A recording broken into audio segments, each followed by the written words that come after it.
Which leads us to today's green list I put together as free agency is now sort of winding down. The new league year has begun. These are the top 5 unhappiest fan bases, or perhaps I should say the bottom 5 right now, the fan bases that should be the most upset. At number 5, the Giants, but for all of the obvious reasons, right? I mean, you have the 3rd pick in a 2-quarterback draft. The owner has already told everybody that they have to win right now, so what are they doing? No quarterback wants to go there, and Saquon Barkley just won the championship and then got paid again. That one goes without saying. Number 4, Browns fans. If you're celebrating keeping Myles Garrett, I just don't understand. I get he's an all-time great player and he's yours. Maybe I'd feel differently if I was a Browns fan, but I sure think they should have traded him away for a king's ransom and rebuilt a roster that desperately needs more help than just a quarterback, and I don't know that they're going to find that either. Number 3, 49er fans, for 2 reasons. One, you've lost a ton of players that have made up your team and that you have rooted for and loved and were very important players. But even more to the point, there were moments in time this offseason when it looked like your big rival, the Rams, were going to fall apart. Matt Stafford was going to leave. No, he didn't. Cooper Kupp is going to leave. They got better at that position at Devontae Adams, so that's a double whammy if you're a 49er fan. Cincinnati is number 2. If I'm a Bengals fan, I'm very worried right now. It felt like we had turned a corner in Cincinnati, right? We got Burrow, we got all these good players, we made a Super Bowl, we're going to be really good. But the same old Bengals mentality is starting to rear its ugly head, all this money stuff, the Trey Hendrickson thing, the way they're handling that doesn't smell right, the T. Higgins thing doesn't feel good. They're going to wind up having to break the bank for Jamar Chase. I don't like the way this thing is trending in Cincinnati. But number 1 is got to be the Cowboy fans. Because Jerry Jones has gone out of his way this offseason, in every way, to demonstrate to you he's doubling down on his philosophy. He's not changing the way he handles free agency. He's not bringing in a big, high-powered, high-profile head coach who will all of a sudden become the face of his franchise. He's going to keep doing it his way, despite any evidence that it doesn't work. And that evidence is they have by far the longest drought of reaching the NFC Championship game in the conference. And don't ask me, ask DeMarcus Lawrence. He had a lot to say about it. He spent 11 seasons with the Cowboys. Then he signed a 3-year, $42 million deal in Seattle this week. And then he did an interview, and he did not hold back.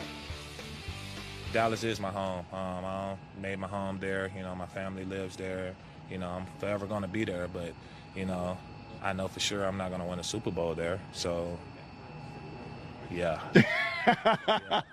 We here.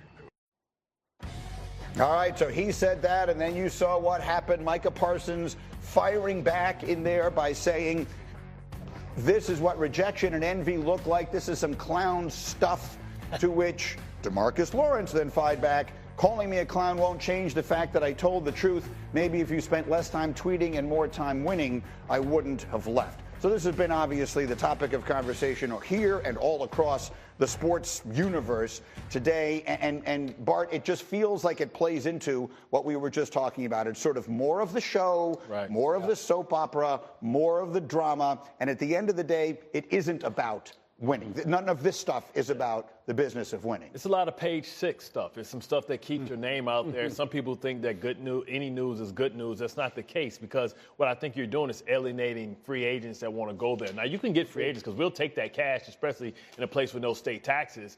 But, you know, you're not going there first. And I got this list of all the moves that they made, and sometimes we confuse movement with progress. And it's a lot of movement, but it's not a lot of progress that's going on. I don't see a lot of players that's going to contribute mainly to winning. And that's what it has to be about. I'd much rather be on a team that has peaks and valleys and just be stuck in the middle like the Dallas Cowboys has been since the last 30 years since they won a championship. And we saw on X of why they've been stuck in the mud, of the transactions that went on between 2 players, 2 of your best players on this football team on the same side of the ball in the same position group, having that beef out that way. You got to see, and I'm happy that we get an updated list and not that piece of paper with your scribbles on that had that. Yeah. But for this Dallas Cowboys team, you said it on your list.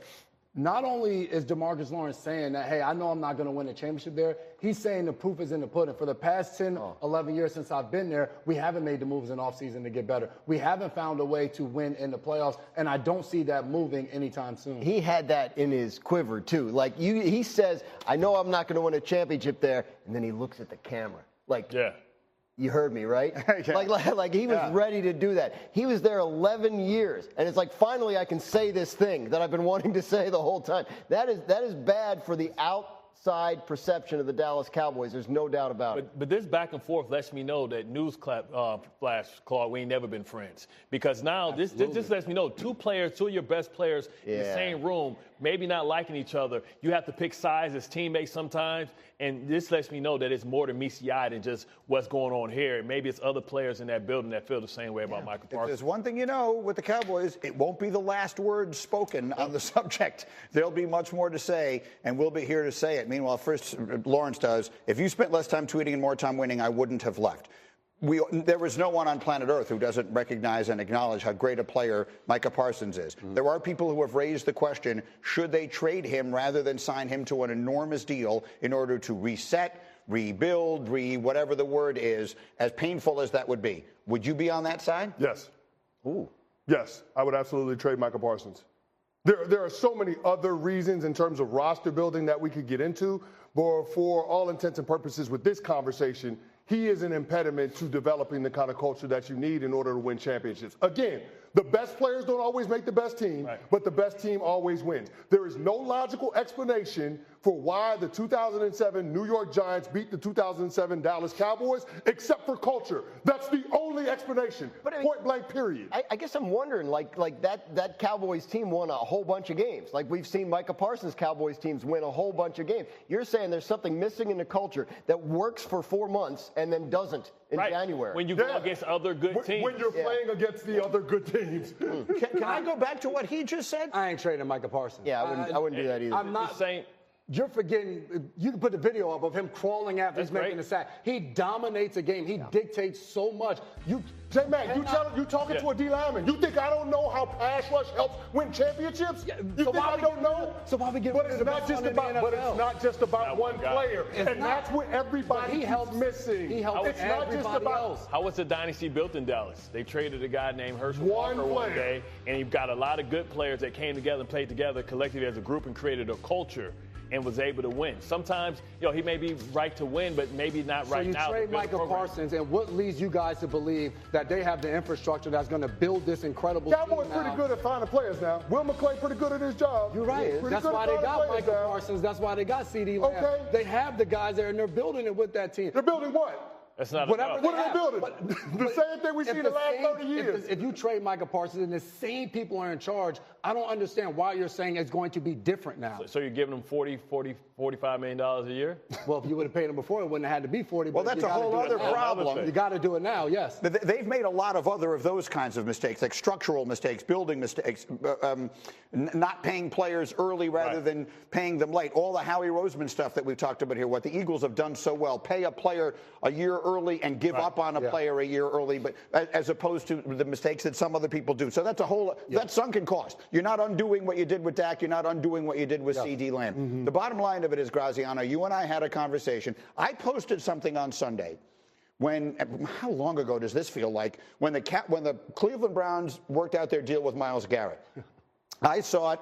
I was and watching, SportsCenter's coverage of it and everything, and I thought to myself, am I the only person who thinks this is a terrible idea? And I sort of very hesitantly posted, I think that they should have traded him for a king's ransom, expecting to get obliterated for it. Instead, everyone agreed. Everyone agreed. This situation feels similar to that to me. There are some key differences. For example? One, Myles Garrett had said he doesn't want to play there anymore. Right. So to go out of your way to sign a guy that doesn't want to be there is a little bit of a shaky decision. Another is that the Browns don't have a quarterback. They don't have a number one wide receiver. The Cowboys have the stuff you would be wanting to get if you traded a player like that.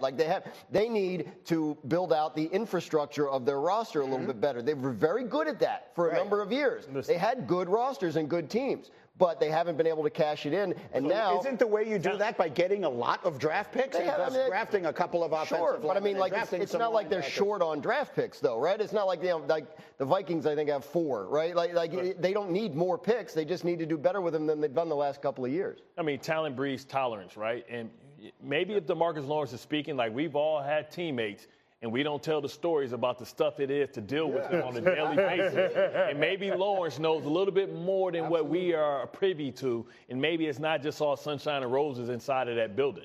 I don't know what would give anyone the impression it's sunshine and roses inside of that building. I remember I had covered the Giants early in Odell Beckham's career, and Odell was he got a bad rap, but there were some things that went on that drove the coaches nuts. And I asked Tom Coughlin once, like, at what point does that sort of override the talent? And he said, with this level of talent, never. Right. You just manage it. Well, I think that's where Micah Parsons is. Managed him right out of the job, too. That's exactly right. That's Well, like he the was old. on it. Eventually, He was heading out anyway.